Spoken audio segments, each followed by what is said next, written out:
নমস্কার। বাংলা গল্পঘরের সমস্ত শ্রোতা বন্ধুদের স্বাগত জানিয়ে আজকের গল্প পাঠ শুরু করতে চলেছি।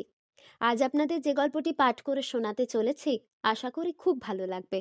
তাহলে প্রথম থেকে শেষ পর্যন্ত শুনতে থাকুন। শুরু করছি আজকের গল্প পাঠ। সুচিত্রা ভট্টাচার্যের লেখা ঘৃণার চেয়ে বড়। শেষ পর্যন্ত বাড়িতেও চলে এলো। অনেক চেষ্টা করেও আটকে রাখতে পারল না অরুণা। নাইট ডিউটি থেকে ফিরে সবে তখন একটু শুয়েছে। চোখ জুড়ে তখনও নিদ্রাহীন রাত্রির অবসন্নতা। এই অবসন্নতায় ঘুম পায়, আসে না সহজে। শরীর ভাঙা ক্লান্তি চোখের পাতায় লেগে থাকে অনেকক্ষণ। বিছানায় চোখ বুজে শুয়ে অরুণা টের পায় সব কিছুই। সংসারের প্রতিটি স্পন্দন শুনতে পায়। ঠিকই ঝি মশলা করছে, শব্দ করে বালতি রাখলো মেঝেতে। তুলি বাথরুম থেকে বেরোলো। মাছের ঝোলটা রেঁধে এবার তৈরি হবে কলেজে যাওয়ার জন্য। নাকে মুখে দুমুঠো গুঁজে নেবে। অরুণা নাইট থাকলে মেয়েটার এ সময় খুব পরিশ্রম যায়। ইদানিং মা একেবারে কিছুই করতে পারে না। বাতের ব্যথায় শয্যাশায়ী প্রায়। বয়সও হয়েছে অনেক, কান গেছে, চোখেও ভালো দেখে না। তবু তো আছে আলগা একটা ছাতার মতন। অরুণা বাড়িতে থাকে না যখন, তুলি তখন বাড়িতে একা নয়, এটুকুই সান্ত্বনা। এবার একটা রাত দিনের লোকের ব্যবস্থা করতে হবে। খরচা একটু বাড়বে, তা বাড়ুক। সংসার সামলাতে গিয়ে মেয়েটার লেখাপড়ার বড় ক্ষতি হয়ে যাচ্ছে। ভাবতে ভাবতে যেই একটু পাশ ফিরেছে অরুণা, অমনি কলিং বেলের তীক্ষ্ণ ডাক গোটা বাড়ি জুড়ে। মা, তোমাকে একটা লোক খুঁজছে। অরুণা ঘুরে তাকালো। কে? জানি না, খুব জরুরি দরকার বলল। তুলি ঘরে ঢুকে পড়া টেবিলের দিকে গেল। বই খাতা গোছাচ্ছে। অদ্ভুত চেহারা, হাড়গিলে টাইপের। এক মুখ খোঁচা খোঁচা দাড়ি, নোংরা ছেঁড়া জামা প্যান্ট, বুড়ো মতন। বলতে বলতে বিছানার পাশে এলো। দেখলেই ভয় করে। আমি বাবা! অরুণা ধরফর করে উঠে বসেছে। মেয়ের কথা শেষ হওয়ার আগেই, তুই এমনি দরজা খুলে দিয়ে চলে এলি? আক্কেলটা কি তোর? হ্যাঁ, কি করবে? চুরি? অত সোজা নয়। তুলি নিশ্চিন্ত মনে চিরুনি টানলো চুলে। তাছাড়া দিদা শুয়ে আছে না ঘরে? অরুণা তাড়াতাড়ি নেমে পড়ল খাট থেকে। কত বড় চুরি হয়ে যেতে পারে তা যদি বুঝতো তুলি। দরজার সামনে গিয়েও থমকে দাঁড়ালো। মেয়েকে বলবে এখন ঘর থেকে না বেরোতে? থাক, কি দরকার? অন্য কেউ তো হতে পারে। ভেতরে জামা পরা নেই, শরীর আলু থালু একেবারে। পলকে গুছিয়ে নিলে নিজেকে। বড় কষ্ট করে শ্বাস টানল। মন বলছে সেই। তড়িৎ পায়ে পার হলো বাইরের ঘর আর শোবার ঘরের মেঝে জায়গাটুকু। দরজায় পৌঁছে গলা থেকে আপনা আপনি ছিটকে এলো শব্দগুলো। তোমাকে আমি এখানে আসতে বারণ করেছিলাম না? লোকটা ঘরে ঢোকেনি, আর বারান্দাতেও না। বারান্দার ওপারে গ্রিলের দরজা ধরে দাঁড়িয়ে আছে, ঘাড় ঝুলিয়ে। ঝুঁকে দাঁড়ানোর জন্যই বোধহয় লম্বা কুঁজোটে দেহ, আরো বেশি নুজ্জ, কঠোরগত চোখ, তামাটে কপালে সময়ের অসংখ্য গলি ঘুঁজি। উচ্ছৃঙ্খলতার ছাপ ফেলেছে শরীরের সর্বত্র। 54তেই 74-এর বুড়ো যেন। মাথা ভরা আধপাকা চুল তার রুক্ষ, বিধ্বস্ত। অরুণা চৌকিতে একবার দেখে নিল চৌকিতে শোয়া মাকে। ছোট শরীরে গুটিয়ে মুড়িয়ে নিশ্চল হয়ে পড়ে রয়েছে। জানালার দিকে মুখ। এখনো টের পায়নি কিছুই। পেছন ফিরেও দেখে নিল একবার। তুলে শোবার ঘরেই। কেউ কিছু বোঝার আগে লোকটাকে তাড়াতে হবে। নিজেকে সামলে নেবার চেষ্টা করলো প্রাণপণে। সামলানো কি যায়? রাগে মাথা দপদপ করছে। দ্রুত বারান্দায় এসে দাঁতে দাঁত ঘষল। এখানে কি জন্য এসেছো তুমি? লোকটা মাথা তুলল। এক হাতে আঁকড়ে ধরেছে গ্রিলের দরজা। বুড়ো ভেড়ার মতো ঘোলাটে চোখ, পিটপিট করে উঠল বার কয়েক। তোমার হাসপাতালে কাল গিয়েছিলাম, পরশু। শুনলাম নাইট চলছে, তাই এখানে চলে আসতে হবে? তোমার সাহস তো কম না। আসতাম না, বিশ্বাস করো। নেহাত নিরুপায় হয়ে। কি দরকার? অরুণার গলা কঠিন আরো, উত্তেজনায় হাঁপাচ্ছে অল্প অল্প। কি চাই? টাকা? লোকটা ঢোক গিলল। খুব দরকার, সত্যি বলছি, গোটা কুড়ি অন্তত যদি দাও। টাকা দিলেই লোকটা এক্ষুনি গিয়ে বোতল খুলে বসবে। অরুণা তা জানে। এইরকমই দশা হয়েছে এখন। মেজাজ গেছে, দাপট গেছে, যৌবনের সব অহংকার তুবড়ে গেছে সময়ের কামড় খেয়ে। আজকাল এরকমই উপসী বেড়ালের মতো ছোক ছোক করে বেড়ায় দিন রাত। আকণ্ঠ গিলে পড়ে থাকে অস্থানে কুস্থানে। স্বভাব যাবে কোথায়? অরুণার কাছে গিয়ে হাত পাতে নির্লজ্জের মতো। দুদিন ধরে কিছু খায়নি, সত্যি, এবারটা দাও। অরুণা দেয়, সব জেনেও না দিয়ে উপায় নেই যে। পুরনো লজ্জা ঢাকার, সম্মান বাঁচানোর, পাঁচজনের হাত থেকে, একসময় ঝুরঝুরে ধ্বংসস্তূপ থেকে কি কষ্টেই না মাথা তুলতে হয়েছে একটু একটু করে। মেয়েটা তখন কতটুকুই বা, 3.5 কি 4 সবে। একরত্তি শিশুটা ছাড়া মাথার ওপর ছেঁড়া তেরপলের মতন পাশে শুধু একজনই, মা। দুজনেই সম্বলহীন, সমান নিঃসহায়। সেখান থেকে লড়াই করে এই অবধি পৌঁছানো তিলে তিলে। ট্রেনিং নার্স থেকে সিনিয়র সিস্টার, যৌবন থেকে যৌবন প্রান্ত। পুরনো বন্ধুরা বলে, লোকটাকে অ্যালাউ করিস কেন তুই? ঘাট ধরে বার করে দিতে পারিস না? কিসের ভয় তোর? ভয় তো সর্বত্রই, নতুন করে সবকিছু হারানোর ভয়। যদি আবার বাড়িতে নতুন করে হাজির হয়। মেয়ে বড় হয়ে গেছে, তার থেকে টাকা পেলেই বিদায় হয় যখন। ভুল ধারণা। দুর্ভাগ্য যদি তাড়া করে তবে কোনোভাবেই আটকানো যায় না তাকে। অরুণার ইচ্ছে হলো মুখের উপর দরজা বন্ধ করে দেয় লোকটার, কিন্তু তারপর যদি, ভাবতে গিয়েই দম বন্ধ হয়ে আসছে। যথাসম্ভব নিচু রাখার চেষ্টা করল, তবু রাগ হিসিসিয়ে উঠছে স্বরে। রাগ না ঘৃণা, নাকি এবারকার মতো দিচ্ছি, মনে রেখো বাড়িতে আর কোনোদিনও আসার চেষ্টা করবে না। অনেকবার বলা একই কথা। লোকটাও মাথা নাড়ল। ঘর থেকে প্রায় এক ছুটে গিয়ে টাকা নিয়ে এলো অরুণা। যাও, আর এক মুহূর্ত দাঁড়াবে না এখানে। ফিরে যাচ্ছে লোকটা, রোদ মারিয়ে আঁকা বাঁকা পায়ে ইট ঢাকা কাঁচা নর্দমাটা পার হলো। রাস্তায় উঠেছে। মোড় পেরিয়ে অদৃশ্য হয়ে যাবার পর অরুণা স্বস্তির নিঃশ্বাস ফেললই। টানতে পারল না নতুন করে। দরজা টেনে পেছনে ফিরতেই সামনে তুলি অবাক বিস্ময়ে নিষ্পলক তাকিয়ে আছে। কে মা? অরুণা বলার চেষ্টা করল, কেউ না। শব্দ এলো না গলায়। বাস থেকে নেমে তুলি দেখল লোকটা আজও দাঁড়িয়ে আছে পাশের পান দোকানটার সামনে, ল্যাম্পপোস্টের নিচে। রোজ এভাবে এসে দাঁড়িয়ে থাকে, যতক্ষণ না তুলি ফেরে কলেজ থেকে। একভাবে কথা না বললে নিজে থেকে ডাকবেও না, ফ্যাল ফ্যাল করে তাকিয়ে থাকবে শুধু। থাকবে, আজ আর এগিয়ে গিয়ে কথা বলবে না তুলি। মনস্থির করে কয়েকবার পা এগোলো রাস্তা ধরে, গিয়েও ফিরে এসেছে। পায়ে পায়ে লোকটার সামনে গিয়ে দাঁড়ালো। অন্যদিকে চোখ রেখে জিজ্ঞাসা করলো, কতক্ষণ দাঁড়িয়ে আছেন? লোকটার ঢুলু ঢুলু চোখ হেসে উঠেছে সঙ্গে সঙ্গে। চাহনিতে বোঝা যায় বেশ দুপাত্র চড়েছে দুপুরেই, কড়া স্পিরিটের গন্ধ বেরোচ্ছে। তুলির ভুরু জড়ো হলো, কাঁধের উপর স্বচ্ছ উড়নিটাকে টানল অকারণে। শুনুন, এভাবে এসে রোজ দাঁড়িয়ে থাকবেন না, বাজি দেখাই। হাসি মিলিয়ে গেল। অদ্ভুত দৃষ্টিতে তাকিয়ে আছে। তুলির গা শিরশির করে উঠল। এ লোকটা তার বাবা, জন্মদাতা? ভাবতেই গলার কাছে বিশ্রী কষ্ট ডেলা পাকায়। কেন এমন হয়?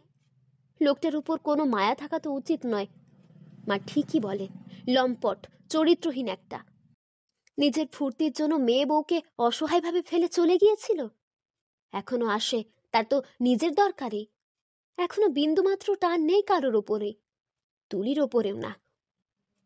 তবু তুলির কষ্ট হয় এভাবে লোকটাকে ভিখিরির মতো দাঁড়িয়ে থাকতে দেখলে। কিংবা মা যখন চিৎকার করে গালিগালাজ করে তখন। পরশুদিন তো মারতে বাকি রেখেছিল মা।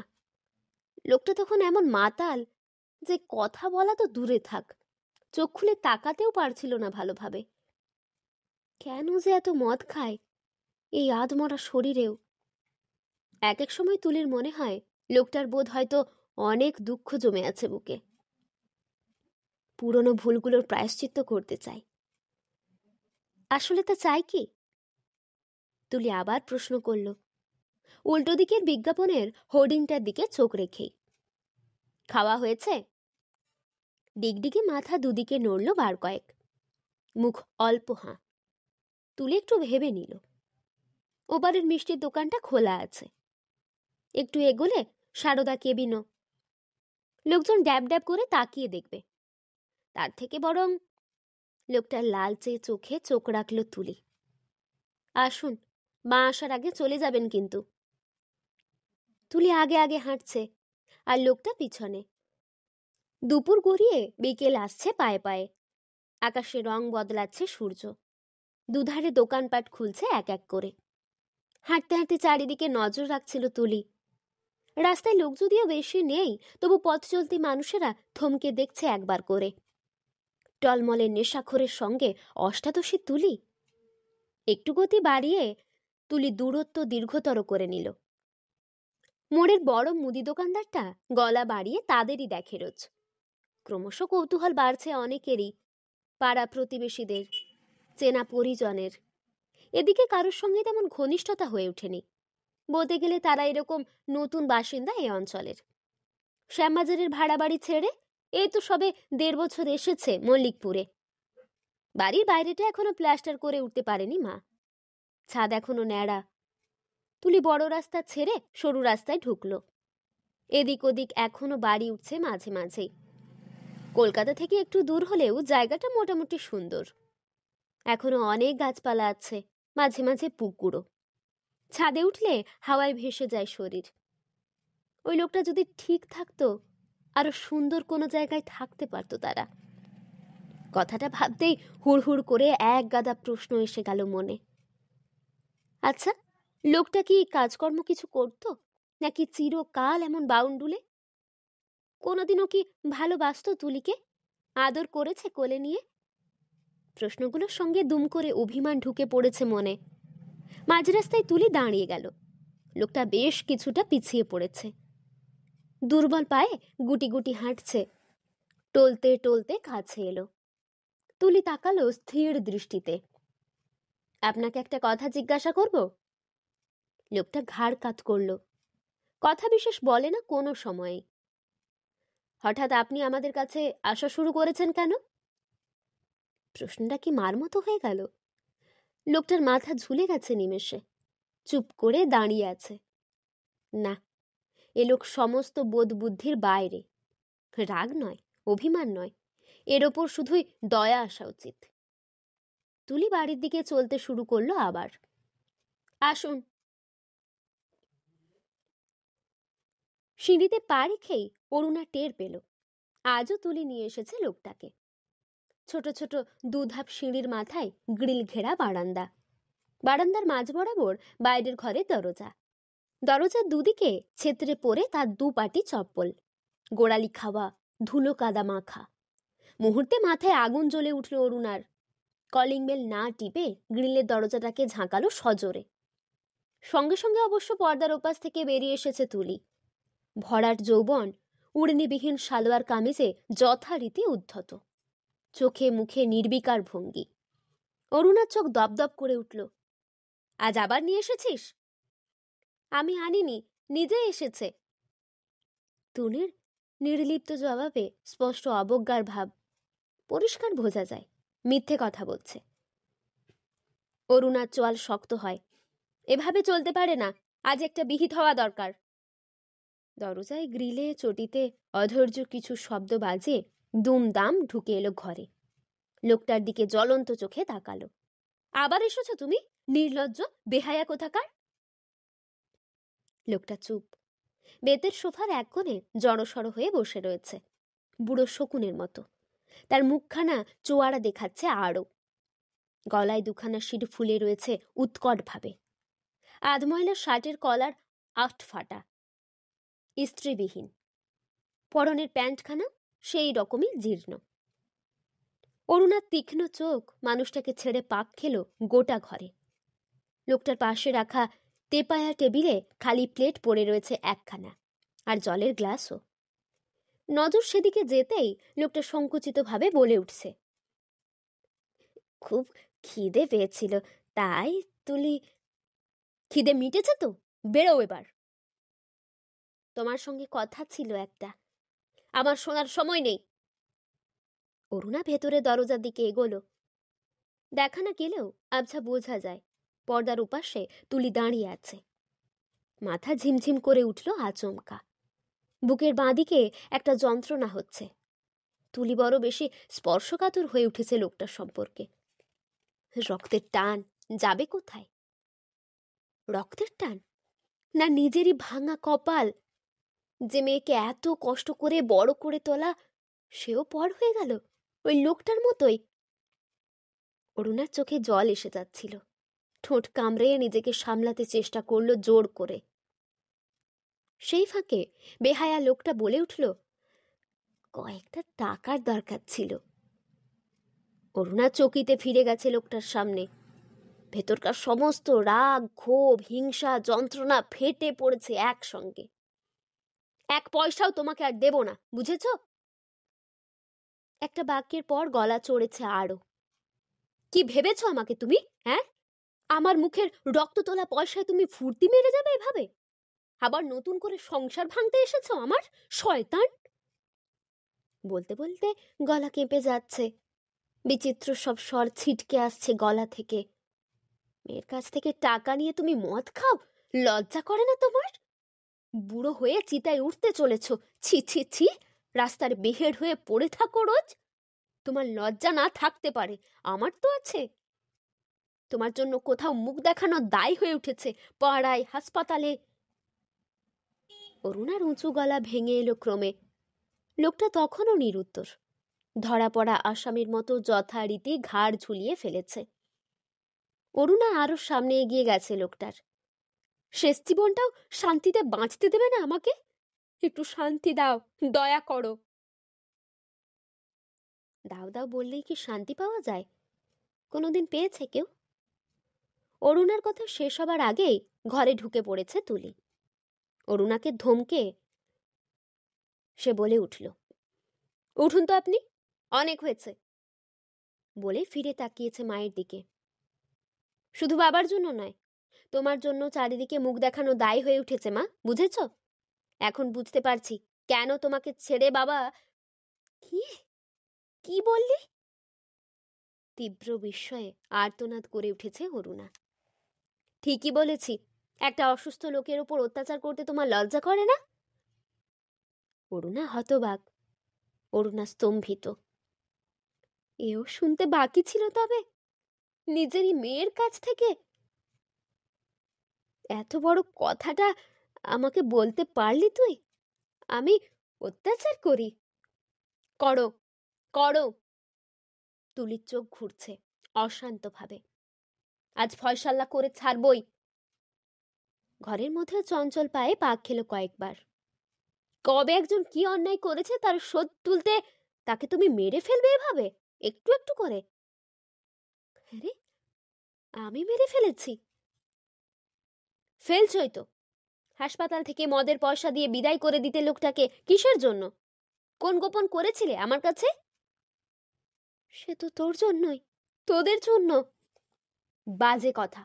তুমি আসলে বাঁচতে দাওনি, বাঁচতে দিতে চাওনি লোকটাকে। এখনো নিজেদের কাছে রাখলে ভালো করে তোলা যায়, একটু ভদ্র ব্যবহার করলে। চুপ, আর একটাও কথা শুনতে চাই না। অরুণা রুখে ওঠার সুযোগ পেয়েছে এতক্ষণে। মেয়ে নয় বুঝি কোনো অচেনা প্রতিপক্ষের সঙ্গে যুদ্ধ লেগেছে হঠাৎ। বড় বড় কথা বলছিস, কতটুকু জানিস এই লোকটার সম্পর্কে? তোর দিদাকে গিয়ে জিজ্ঞেস করে দেখ। আমার কাউকে জিজ্ঞেস করার দরকার নেই, যা বোঝার আমি বুঝে গেছি। তুলি গলা নামিয়ে ফেলল সহসা। তুমিও কি ঠিক কাজ করছো মা? যা করছি বেশ করছি। না। তুলির গলা আরো নিচে নামলো। নিচু স্বরে মোক্ষম শব্দগুলোকে ছুঁড়ল এবার, বিষাক্ত বাণের মতো। বেশ, তা এখন যখন ঘেন্না, এতই যখন ঘেন্না, মাথায় সিঁদুর দিয়ে রেখেছ কেন? ঢং করে? সতী সাজার জন্য নাকি সাজগোজের জন্য? শাঁখা লোহা কেন রেখেছ হাতে? ডিভোর্স করনি কেন? নাকি টিকিয়ে রেখে যন্ত্রণা দিতে চেয়েছো মানুষটাকে? যাকে নিয়ে এত বাদ বিবাদ মায়ে মেয়েতে, সে কিন্তু দিব্যি বসে বিকারহীন, নিঃশব্দে শুনে যাচ্ছে সব কথা। নিশ্চয়ই খুশি হচ্ছে। অরুণার মাথা জ্বলে উঠল নতুন করে। শরীরের কোষে কোষে বুঝি আগুন লেগে গেছে। একটা একটা করে হাত থেকে টান মেরে খুলে ফেলল শাঁখা লোহা, ছুঁড়ে ফেলে দিল জানালার বাইরে। আঁচল তুলে ঘষে ঘষে মুছে ফেলল সিঁদুর কপাল থেকে, সিঁথি থেকে। এই নে, এবার শান্তি, এবার শান্তি হয়েছে তোদের? বলতে বলতে কেঁদে ফেলেছে হাউ হাউ করে। 14 বছর পর। কিছুতেই ঘুম আসছিল না তুলির, আসবেও না বোধ হয়। অন্ধকারে মাথা তুলে একবার দিদিমাকে দেখার চেষ্টা করল। দেখা যাচ্ছে না, তবে ঘুমন্ত নিঃশ্বাসের শব্দগুলো শোনা যায় পরিষ্কার। না, সন্ধেবেলা দিদা কিছুই বুঝতে পারেনি। এইরকমই নিশ্চিন্তে পড়েছিল বিছানায়। তুলিও যদি দিদার মতো হয়ে যেতে পারত, বধির, দৃষ্টিহীন, অনেক কষ্ট থেকে মুক্তি পেত তাহলে। ভাবতে ভাবতে বিছানায় উঠে বসল তুলি। রাত্রির নৈশব্দে গোটা বাড়ির আকণ্ঠ ডুবে আছে। ফ্যানের হাওয়া কাটার আওয়াজ ছাড়া আর কোনো শব্দ নেই কোথাও।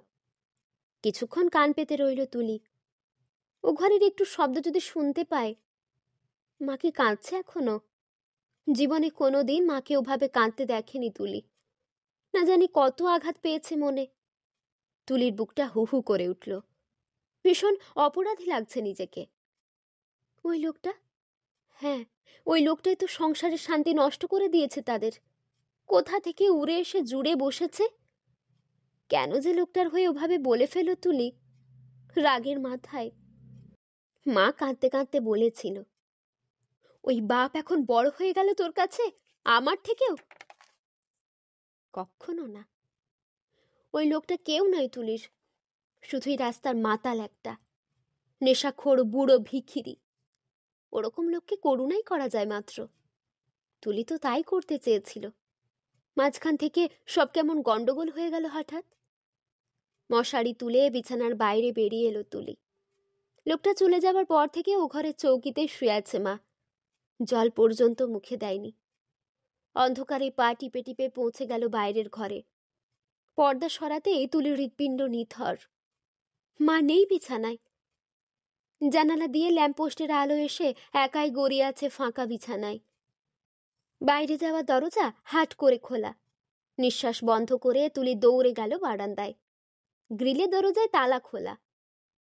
মা চলে গেছে। উদ্ভ্রান্তের মতো সিঁড়ি দিয়ে তুলি নেমে এলো খানিকটা। ফিরে এসে বসে পড়ল সিঁড়িতে। আকাশ পৃথিবী আলো করে অন্ধকার সব চরকির মতো দুলতে শুরু করেছে চোখের সামনে। নিমেষে সব শূন্য হয়ে গেল। তুলি কাঁদতে লাগলো থরথর করে। ঠিক তখনই আচমকা কানে এসে ধাক্কা মেরেছে শব্দটা, হালকা কিন্তু স্পষ্ট। কে যেন চলাফেরা করছে গলিতে। বেড়াল নাকি ইঁদুর? তুলি কান খাড়া করে রইল। আবার শব্দ হলো, আবারও। ভয়ে ভয়ে উঠে দাঁড়ালো এক সময়। নোংরা সরু কাঁচা গলিতে রাত্রির অন্ধকারে বসে নর্দমা ঘাঁটছে মা। দু হাতে আধো আধো আলোয় অন্ধকারে মাকে কেমন অলৌকিক মনে হচ্ছে। ঘেটে ঘেটে কাদামাখা শাঁখার টুকরো তুলল একটা। লম্বা নর্দমা হাতড়ে ধীরে ধীরে সব কটা ভাঙা অংশ তুলে বাঁ হাতের মুঠোয় চেপে রেখেছে প্রাণপণে। হাতে পায়ে নোংরা কাদা মেখে গভীর রাত্রে কি কুড়োয় মা একা একা? শুধু এই শাঁখার টুকরো, লোহা, সাজের জিনিস, না সংস্কার? কক্ষনো না। তুলির চোখ বেয়ে এতক্ষণ পর কান্না নেমে এলো অঝরে। এতক্ষণ শুনছিলেন সুচিত্রা ভট্টাচার্যের লেখা ঘৃণার চেয়ে বড় গল্পটি। এই গল্পটি আপনাদের কেমন লাগলো তা আমাকে অবশ্যই কমেন্টের মাধ্যমে জানিয়ে দেবেন। যদি ভালো লাগে তাহলে লাইক এবং সাবস্ক্রাইব করে আমাদের পাশে অবশ্যই থাকবেন। আবার দেখা হবে পরের কোন একটি গল্প নিয়ে। ততক্ষণ আপনারা ভালো থাকবেন, সুস্থ থাকবেন, সাবধানে থাকবেন। নমস্কার।